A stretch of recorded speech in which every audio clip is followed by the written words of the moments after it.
बिस्मिल्लाहिर्रहमानिर्रहीम। अस्सलाम वालेकुम। उम्मीद है आप ठीक होंगे, खैरियत से होंगे। तैयब लोच आपकी खिदमत में फिर से हाजिर है जी। सबसे अहम डेवलपमेंट तो यही है कि जो हम चाह रहे थे, जो वक्त का तकाजा था, वो हुआ। यानी कि आइन अपनी असली हालत में बहाल हो गया, और ख़ासकर आइन का आर्टिकल 63A जो है वो अपनी असल हालत में आ गया, जिसको सुप्रीम कोर्ट ऑफ पाकिस्तान के चंद जजेस की जानिब से तरीके इंसाफ की सहूलतकारी करते हुए उस वक्त जो है वो तब्दील किया गया था। यानी कि जब तहरीक अदम एतमाद और इमरान खान को जब निकालने की कोशिशें हो रही थी और फिर पीडीएम और ये सेटअप आ रहा था, तो उस टाइम अनफॉर्चुनेटली आइन के आर्टिकल 63A को रीराइट कर दिया गया, उसकी गलत तशरीह की गई, बल्कि रीराइट किया गया। तो उस वजह से जो है वो एक मसाइल पैदा हुए और अभी तक हो रहे थे। तो यही बात है कि अब आज जो है वो एक जमहूरियत की फतह है, आइन पसंदों की फतह है। लेकिन इसके साथ साथ बड़ा अफसोस हो रहा है, खासकर उन दोस्तों के ऊपर, तहरीक इंसाफ के उन दोस्तों के ऊपर, या उससे एफिलेटेड, उनसे वाबस्ता जो यूट्यूबर्स हैं, वो उनके ऊपर, कि जी ये जमहूरियत पे शब खून है, ये आइन पे शब खून है। और कुछ चंद इब्नुल वक्त जो वकला हैं, उनको भी मैं सुन रहा था कि जी ये कॉन्स्टिट्यूशन। अब ये बात ये है कि भाई आप जब कॉन्स्टिट्यूशन की बात कर रहे हो, तो भाई हमने कॉन्स्टिट्यूशन को बचाना है, तो भाई कॉन्स्टिट्यूशन को असल हालत में जब बहाल कर दिया गया, तो आपको क्या इतराज हो सकता है? इसका मतलब है कि आप सुप्रीम कोर्ट के उस जो गलत फैसला था, जिसको आज सुप्रीम कोर्ट ने कलअदम करार दे दिया, आप उस फैसले को आइन से ज्यादा फोकियत दे रहे थे। यही बात फिर हो सकती है। तो बहरहाल वो बड़ा शोर गुल कर रहे हैं और बहुत ज्यादा मायूस भी हैं, सख्ते में भी हैं। लेकिन एक चीज है जो खुशी की बात है, वो ये है कि अब नवीद की किरण है, एक उम्मीद पैदा हो गई है। और इस सब का क्रेडिट जो है वो जस्टिस काजी फैज ईसा को जाता है, और इस 5 रुकनी बेंच को जाता है, इन कॉन्स्टिट्यूशनलिस्ट जजेस को जाता है, जिन्होंने पॉपुलिस्ट अप्रोच रखने वाले जजेस का जो है उनको बेनकाब किया, बिल्कुल अवाम के सामने पता चला। और उसी तरीके से अफसोस होता है जस्टिस मंसूर अली शाह पे, जस्टिस मुनीब अख्तर, ठीक है वो तो जो भी था जो उसने किया, लेकिन मंसूर अली शाह तो ऐसा नहीं था। लेकिन अफसोस है कि मंसूर अली शाह जो है वतर मिनल्लाह और इनके कहने में आके उसने भी आइन के खिलाफ गया, पार्लिमान की बालादस्ती के खिलाफ गया। और बहरहाल मैं क्या कह सकता हूँ, बात फिर वही है कि जब भी कोई शख्स जो है वो, मैं अक्सर ये फिक्रा कहता हूँ, बड़ा मशहूर है कि जब भी कोई शख्स जुत्यापे का शिकार होता है, तो वो फिर जो है अक्ल, वजदान, फहम, अदराक, इन सब से हाथ धो बैठता है। और ये वो कुछ ऐसा ही शायद सही मंसूर अली शाह के साथ हुआ हो, वो हमारे कुछ यूट्यूबर्स के साथ हुआ। यानी कि बहुत सारे ऐसे यूट्यूबर्स, ठीक है, वो जब 63A का फैसले को रिराइट की, जब 63A को रिराइट किया गया था, तो उस टाइम वो इसको बड़ा क्रिटिसाइज कर रहे थे। लेकिन आज जो है वो क्या कर रहे हैं, वो कह रहे हैं कि जी ये लोटाक्रेसी और पता नहीं क्या क्या यार। अब आइन के अंदर शख्सी आज़ादी भी तो है यार, पार्लियामेंटेरियंस को आप वोट का हक नहीं देंगे तो किसको दोगे? जमीर के मुताबिक अगर वो फैसला नहीं कर पाएंगे, तो कहा यार जमीर पे भी आप बंदिशें लगा दी। ये जो इन्होंने लगाई अपना मुनीब अख्तर ने और उमर अता बंदियाल ने, और फिर वो कहते थे जी बात यह है कि जब अपना थूका चाटने की बारी आती, कि जी वो उस टाइम हमारा स्टेट ऑफ माइंड और था, अब स्टेट ऑफ माइंड और है। अजीब बात है वैसे। तो बहरहाल अब नेक्स्ट सूरत हाल बड़ी क्लियर हो गई है। फैसला तो आ गया, जीत भी हो गई। अब नेक्स्ट की सूरत हाल पे अगर हम डिबेट करें, वो ये है कि कॉन्स्टिट्यूशनल अमेंडमेंट तो आए ही आए, और उनको तो आने से कोई नहीं रोक सकता। और मुल्ला फजल रहमान भी अब इरेलीवेंट हो गए हैं। लेकिन अब बात यह है कि मुल्ला साहब अब हैवी मैंडेट हैं, अब भी उन पर डिपेंड करता है कि वो कॉन्स्टिट्यूशनलिज्म के साथ जाते हैं या पॉपुलिज्म के साथ जाते हैं। ये दो रास्ते जुदा जुदा हैं। बेहक वक्त आप दोनों कश्तियों का सवार नहीं हो सकते। ये भी नहीं कह सकते कि मैंने न्यूट्रल रहना है, नहीं कह सकते। या तो आप कॉन्स्टिट्यूशन को प्यारा करेंगे, आइन को प्यारा करें, या फिर आप पॉपुलिस्ट अप्रोच को प्यारा करें, युद्धापे को प्यारा करें। यह आप पे डिपेंड है। आपको तनकीद का भी सामना करना पड़ेगा। जब आप रास्ते पे हैं सच के, हक के, हकीकत के, आइन पसंदी के, जमहूरियत की जो है वो बालादस्ती पे, पार्लिमान की सुपरमेसी पे, तो फिर आपको तनकीद बर्दाश्त करनी पड़ेगी, वो आपको हिम्मत चाहिए। हम बर्दाश्त करते हैं, आप में बहुत सारे लोग बर्दाश्त कर रहे हैं। काजी फैज ईसा ने बर्दाश्त की, जिस तरीके से उसको थ्रेट किया गया। वो एक यूथरा वकील पहुंच गया सुप्रीम कोर्ट में, याद है क्या नाम है उसका, मुस्तफैन काजमी, जिसने थ्रेट किया बकायदा कि आपने अगर फैसला दिया ना हमारे खिलाफ, आइन के आर्टिकल 63A का जो मुनीब अख्तर का फैसला था उसको कलअदम करार दिया ना, तो 500 वकील बाहर आपका इंतजार कर रहे हैं। ये और क्या था, ये किसका हमला तो था। ग्रेस है काजी फैज ईसा पे। मैं कहता हूं कि यार वो भी तो इंसान है, लेकिन अम्यून है, उसने अपने आप, वो बर्दाश्त कर गया, बर्दाश्त कर रहा है। डिजिटल दहशतगर्दी, ये डिजिटल, और मुझे अफसोस होता है बहुत से ऐसे डिजिटल दहशतगर्द ऐसे हैं जो सांप है, सब ये सांप पाले हुए थे, और अफसोस है उनमें से बहुत सारों को अब भी कहीं ना कहीं वो तस्वीराती असासा समझे जा रहे हैं।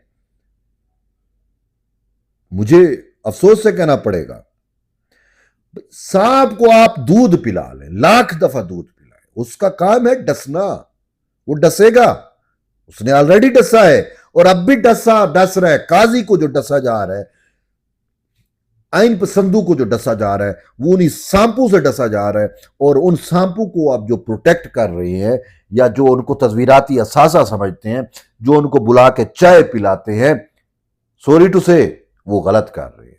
इनका काम डसना है, ये कल आपको भी डसेंगे। अभी अगर ये आपको कहते हैं ना कि जी वो हम आपको कुछ नहीं कहेंगे, हम ये पीपल्स पार्टी या PMLN इनके खिलाफ हम बोलेंगे, वो हमारा पॉलिटिकल स्टैंड है, अंदर से हम आपके साथ है, नहीं है आपके साथ। देख लें काजी के किसी के खिलाफ जो प्रोपेगेंडा हो रहा है, काजी किसकी जंग लड़ रहा है, आइन की जंग लड़ रहा है ना, पाकिस्तान की जंग लड़ रहा है। काजी साहब के जो वालिद साहब थे वो पाकिस्तान बनाने वालों में थे, और उन्होंने पाकिस्तान को इस फितने से बचाया, बचा रहा है। आइन बचा लिया आपका, आइन बचाया, पाकिस्तान बचाया। और दूसरी साइड पे ये यूट्यूबर्स क्या कुछ नहीं कर रहे। ये तो मुस्तफान काजमी फिर भी वो सामने आ गया, ये तो यूट्यूब पे डिजिटल दहशतगर्दी क्या कुछ नहीं करते। तकरीबन 60-62 यूट्यूबर्स हैं, गिनती के हैं, कोई ऐसे वो नहीं है, वो भी आपसे कंट्रोल नहीं हो रहे, और उल्टा आपके आशीर्वाद है उनको। मुझे अफसोस ये होता है। बात यह है कि रियासत के लिए अगर आपने सोचना है, पाकिस्तान के लिए सोचना है, तो इन पे तकिया नहीं होना चाहिए रियासत का, और इनका तो किसी पे तकिया नहीं होता। वो अपने रियासत वो होती है जो खुद पे अपने आप पे निसार करती है, और आपके पास तो बहुत ज्यादा वसाइल हैं, सब कुछ आप कर सकते हो, तो फिर आपने इन सपोलों को क्यों पाल के रखा हुआ है? फिर भी आपने उनसे वही काम लेना है, तो ये आपको फिर डसेंगे। छोड़ दें इनको, गारत करें। अब वक्त खत्म हो गया। ये लोग, कोई नागुजीर नहीं होता, कोई असासा नहीं होता, वक्त ही सबसे बड़ा उस्ताद होता है, और वक्त के साथ ही चलना चाहिए, टाइम फॉर नीड के तहत चलना चाहिए। और काजी के खिलाफ ये अगर जो है जो कुछ हो रहा है, अफसोस है मुझे, और लेकिन मैं हिम्मत देता हूं कि उनके असाब की, कि उन्होंने इन सब चीज़ों को बर्दाश्त किया। देखिए बिलावल भुट्टो जरदारी भी काजी साहब की यूं तारीफ कर रहे थे कि ये वहद, मैं चीफ जस्टिस देख रहा हूं जिसने अभी तक तौहीन अदालत में किसी को अंदर नहीं किया, जिसने अभी तक तौहीन रिस्ट्रेन किया है। अगर उसने फैसल वाडा मुस्तफ़ा कमाल के खिलाफ तौहीन अदालत की कार्रवाई की थी, या इलेक्ट्रॉनिक मीडिया के खिलाफ की थी, वो तो अतर मिनल्ला के कहने के ऊपर की थी, उनने कराई थी। और ये काजी साहब ने कहा मैंने एक दफा तौहीन अदालत की कार्रवाई की, और अपने लिए नहीं की, अतर मिनल्ला के लिए की। और वही अतर मिनल्ला काजी के खिलाफ साजिशें करता है, क्या कर सकते हैं? और उन्हीं उसी के अतर मिनल्ला फैन क्लब के यूट्यूबर्स जो हैं वो और PTI के यूथ मिल के प्रोपेगेंडा कर रहे होते हैं। उनके खिलाफ तो कभी कार्रवाई नहीं हुई, ना अतर मिनल्ला को याद आया, अपने खिलाफ हो गया तो काजी को कहा कि इनके खिलाफ तौहीन अदालत की कार्रवाई करें। तौहीन अदालत एक रिस्ट्रेन करनी चाहिए, उसका बार बार इस्तेमाल भी। बहरहाल एक चीज तो तय है, ये जो डिजिटल दहशत गर्दी है ना, इसको रोकना है। आपने क्या रोकना है? आप इनको सपोर्ट ना करें। भाई सीधी सी बात है, हम काउंटर कर रहे हैं ना, कर लेंगे। इदारा जब इनको सपोर्ट करना शुरू कर देता है और फिर जब ऐसे कोई प्रोजेक्ट्स आते हैं तो हम देखते हैं ये फिर वहीं पे बाबा दादा बन के आगे बैठे हुए होते हैं। अफसोस इस बात पे होता है। वो रजी दादा ने एक ट्वीट लिखा था, उसने लिखा, किसी यूट्यूबर के बारे में लिखा कि वो यूट्यूबर अब हमारे इदारे का तस्वीराती असासा बन गया है। जब मैं ये ट्वीट लिख रहा हूं तो वो उसको इदारा बुला के चाय पिला रहा है। मतलब ये उन्होंने लिखा। तो भाई ये इस चीजों का खात्मा होना चाहिए और यही प्रॉब्लम है। और काजी साहब ने जो कहा ना, अब आपने देखा कि मुस्तफैन काजमी ने, आप देखें मैं आपको एक स्पेसिफिक चीज दे रहा हूं, मुस्तफैन काजमी ने जो सुप्रीम कोर्ट में किया, काजी ने कहा ये बाहर निकलेगा और सारे यूट्यूबर्स और फिर सारे प्रोग्राम इस पे होंगे।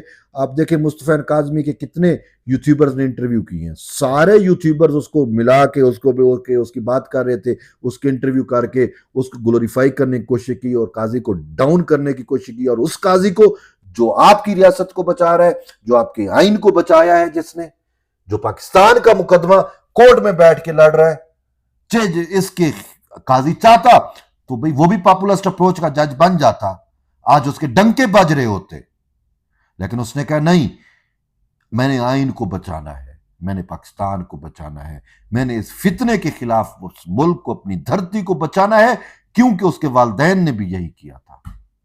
पूरी पीटीआई और उसका सोशल मीडिया, उसके यूट्यूबर्स, कोई एक नाम बता दे जो काजी जैसे खानदान से ताल्लुक रखता हो। ये तो उसके जूतियों के भी बराबर नहीं है। और अफसोस उन इदारे वालों पे होता है, उन पे होता है जो इन यूट्यूबर्स की हौसला अफजाई करते हैं। बस बहुत हो गया, अब आपको इनका तदारुक ना भी करे, इनसे हाथ उठा ले, इनको अपने रैंप छोड़ दे, इनको अपने हाल पे छोड़ दे, ये खुद ब खुद खत्म हो जाएंगे। बस इतना जरूर करें। और अब सबसे अहम चीज है कॉन्स्टिट्यूशनल अमेंडमेंट, और इंशाल्लाह वो वक्त की जरूरत है और वो जरूर होगी। मुल्ला साहब भी अब ब्लैक मेलिंग वाली पोजीशन में नहीं रहे।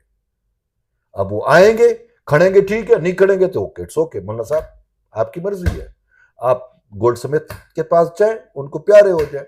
वो इमरान खान जिसको आप अपना एजेंट कहते थे, आज ठीक है, तो वो यहूदियों का एजेंट कहते थे इमरान खान को, यहूदियों की प्रॉक्सी कहते थे और कहते थे ये इशारे इस्लाम बिगाड़ता है। और अब आप कहें कि मतलब पॉलिटिकल स्टैंड है, तो आप मुल्ला साहब गलती पे हैं।